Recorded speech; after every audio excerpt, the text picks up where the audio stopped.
What if I told you that the difference between ordinary and extraordinary isn't talent, connections, or luck? It's perspective. The secret that every rich, successful guru swears by isn't in fancy strategies or long hours. It's in looking through new lenses. Think about it. Elon Musk sees the future of humanity differently. Oprah Winfrey sees opportunities where others see obstacles. Richard Branson doesn't just notice problems. He sees possibilities layered on top of them. Every one of them learned to shift how they see the world. And that shift turned small ideas into massive empires. And here's the kicker. You don't need a rocket company, a media empire, or a private island to start. You just need to start seeing life through a lens you've never tried before. One small shift in perspective can change everything, just like it did for the intern in our story. The intern was 26 and tired of being disappointed by Tuesdays. He had long suspected that life had a personal vendetta against him. Nothing murderous, just petty and persistent, like being nudged by a shoulder every time he tried to stand upright. If there was a test, he barely passed. If there was a line, it moved slower for him. If there was a job opening, someone better connected slid in ahead of him like a greased coin down a chute. People called him dramatic for noticing these things. The intern called it realism, though the word had lately begun to taste bitter in his mouth, like aspirin on a tongue too dry. He lived in a one-bedroom apartment above a bakery that never once opened on time.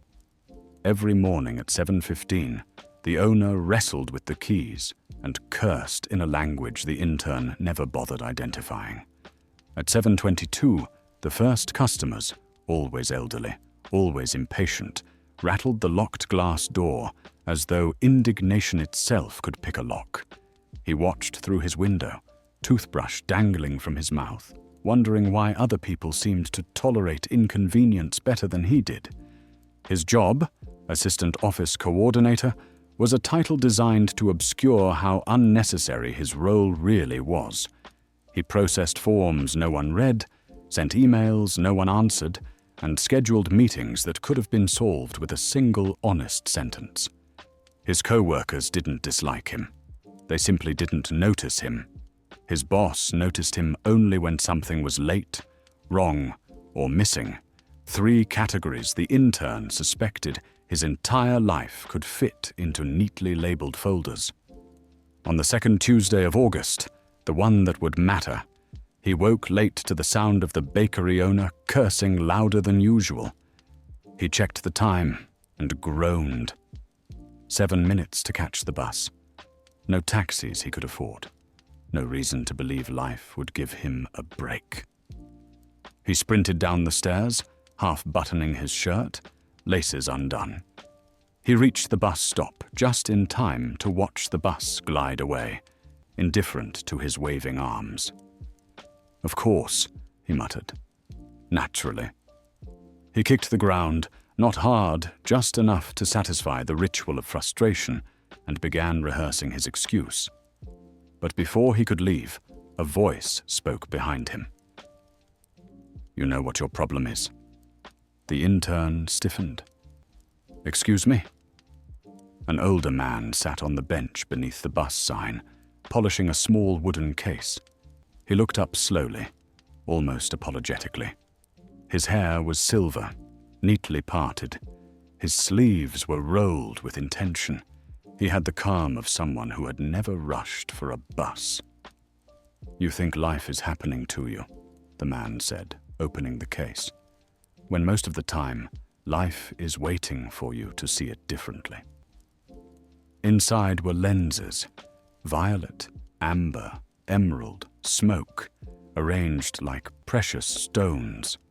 "What are those?" the intern asked. "Devices for seeing," the man replied. "Not vision. Seeing." "I don't have time for riddles," the intern snapped. "I just missed my bus." The man smiled. "You didn't miss the bus. You missed what came with it." He held out a violet lens. "Humor an old craftsman." The intern hesitated. Curiosity, his last surviving virtue, won. He took the lens. Through it, the world slowed subtly. Not theatrically, just enough to notice. Pedestrians moved with intention. Sound softened. Across the street, a woman dropped her wallet. A teenager retrieved it and returned it. She laughed in relief. The boy shrugged, embarrassed. The moment was small, unremarkable, and somehow beautiful. The intern lowered the lens. The city snapped back into noise. "That's a trick," he said.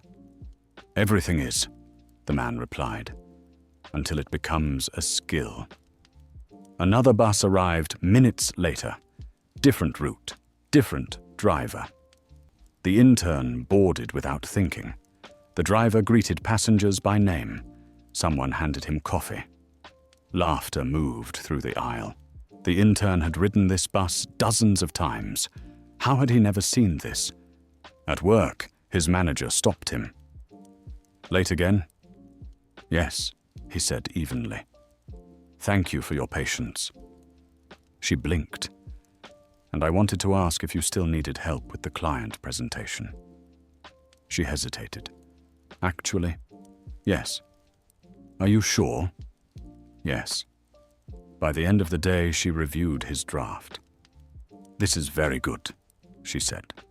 Not with surprise, but respect. He returned to the bus stop the next morning.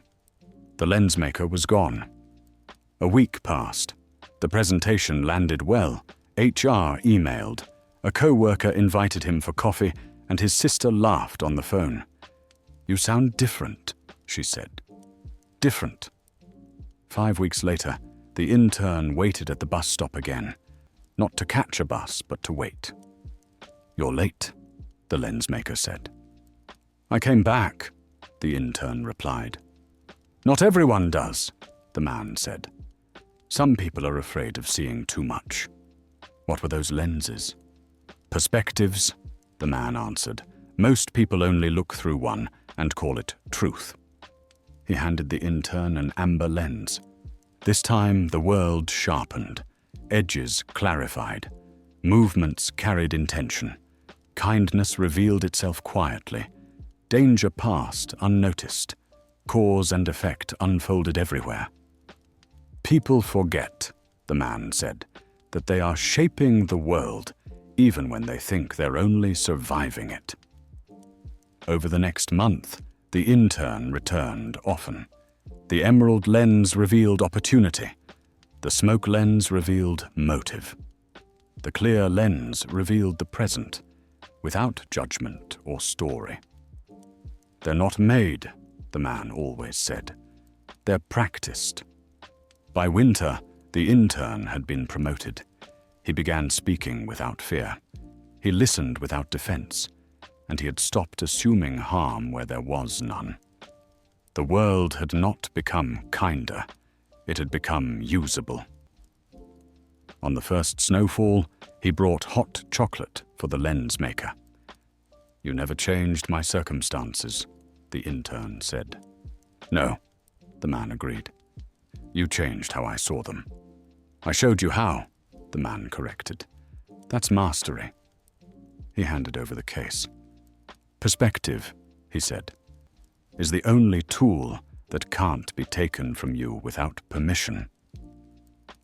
"Will I see you again?" the intern asked. "If you ever stop seeing." And then he was gone. Years later, when asked about his change in behavior, the intern never mentioned the lenses. He said, "I started paying attention," or "I stopped assuming the world was against me." Sometimes, I changed my perspective. People nodded as if it were simple. But he'd smile because he knew. Most people don't need a new life. They need a new lens. Perspective first, change second. The order has always been the same.